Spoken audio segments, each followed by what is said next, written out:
Մինչ հարցը ձևակերպել է երկու արձանագրում այս վերջի հարցի ու պատասխանի հետ, նախ 18 թվականին Բարգավաճ Հայաստանի դեմս Գագիկ Ծառուկյանի ձեր հետ եղել է կոալիցիայի մի մաս, ձեր կոալիցիայի մի մաս,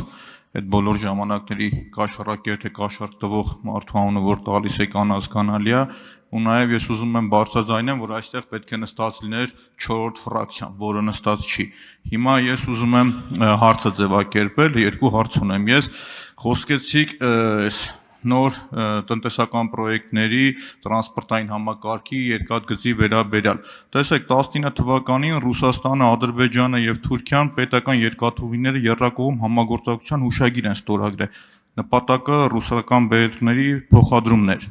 Եվ ինչն է հետաքրքիր, ստեղ էլ խնդիր կա, որովհետև գալիս են մինչև ախրքյալակ, ստիպված փոխում են գծերը, որպեսզի կարողանան ապրանքը տեղ հասցնել։ Հիմա չեմ կարողանում փոքր հասկանալ, թե այս պարագայում Ռուսաստանի հետ կապված խնդիրն ինչ է կոնցեսիոն համաձայնագրի, որովհետև ամենաշատ ռուսական շահն է հետապնդում, որպեսզի այլընտրակային երկրորդ երկաթգիծը լինի։ Եվ եթե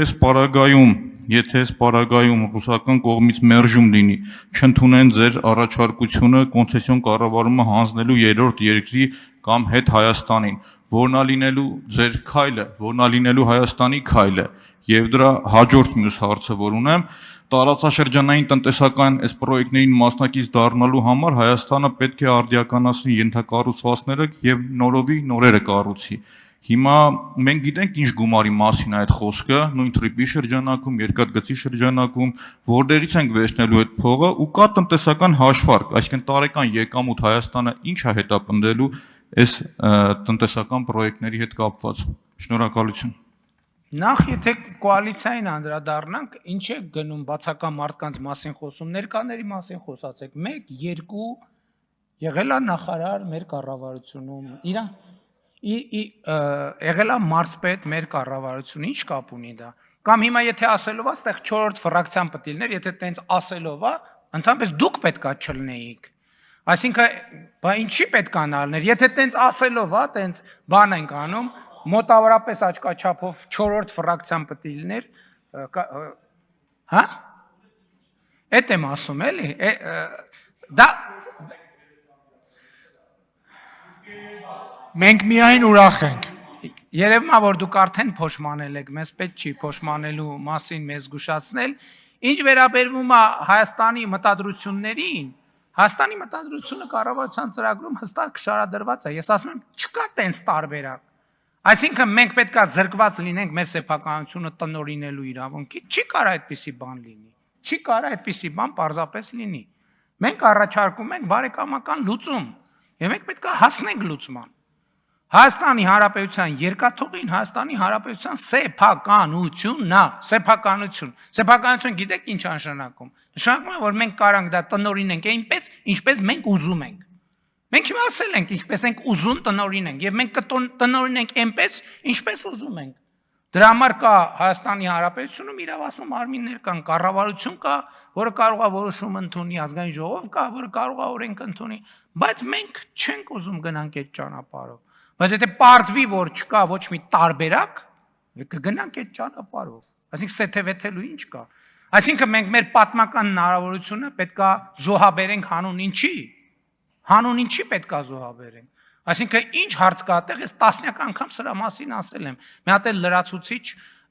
պարզաբանում ստանալու։ Լուծելու ենք հարցը, չկա ուրիշ տարբերակ պարզապես։ Նախ կաշկանդված չեմ ցանկացած փաստ արձանագրելուն, դա մեկ, երկրորդը եթե Բարգավաճի մասին խոսում եմ, առարկայական շուրջ 60,000 ձայնի մասին եմ խոսում, բայց ես խնդրում եմ պատասխանեք իմ երկրորդ հարցին, որ ինչ պատասխանեցիք։ Այսինքն այդ ենթակառուցվածքների, այսինքն նոր տնտեսական պրոյեկտներին մասնակից դառնալու համար մեզ որքան գումար է պետք, այսինքն ինչ ծավալի գումար պետք է մենք ներդրում կատարենք նույն տրիպի շրջանակներում, եթե նոր երկաթգիծ է, երկաթգծի շրջանակում, հաջորդիվ մենք տարեկան ինչքան եկամուտ կա դրա տնտեսական հաշվարկները, թե չկա դրա տնտեսական հաշվարկները, վերջնական արդյունքում հասկանանք այդ պրոյեկտները ինչ են հետապնդում, մեր հայկական շահը տեղ որն է, մեր ժողովրդի շահը որն է, զուտ տնտեսագիտական թվերով արտահայտված։ Մեր ժողովրդի շահը այնա, որ վերին լարս ասելիս խանդաղատանքի բանը դոզան մի քիչ իջնի։ Ունենանք այլ ընտրանքներ։ Տեխնիկատնտեսական հաշվարկները երկարատև process են, բայց երկաթուղու հետ կապված դուք մի հարց բարձրացրեցիք, որը կապված է երկաթգծի լայնության ստանդարտների հետ։ Թուրքիայում ուրիշ ստանդարտ է, Խորհրդային Միությունում ուրիշ ստանդարտ է, բայց ժամանակին այդ հարցը լուծվել է, որովհետև ուրիշ, այսինքն այդ բանի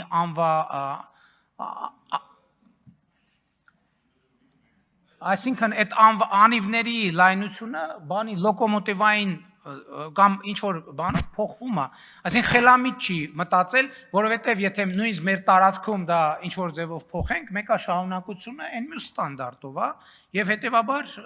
այն արդեն իսկ աշխարհում եղած լուծումները այդ տրամաբանության մեջ պետքա գնանք, հիմա կա իմիջիալոս տեխնոլոգիաներ, որ այդ անիվների փոփոխությունը անում առանց գնացքի կանգ առի, այսինքն գնացքը ընթանում է եւ հնդածս անիվների փոփոխությունը լայն անիվները դարձվում են նեղ արդեն ուղղությունից կախված կամ հակառակ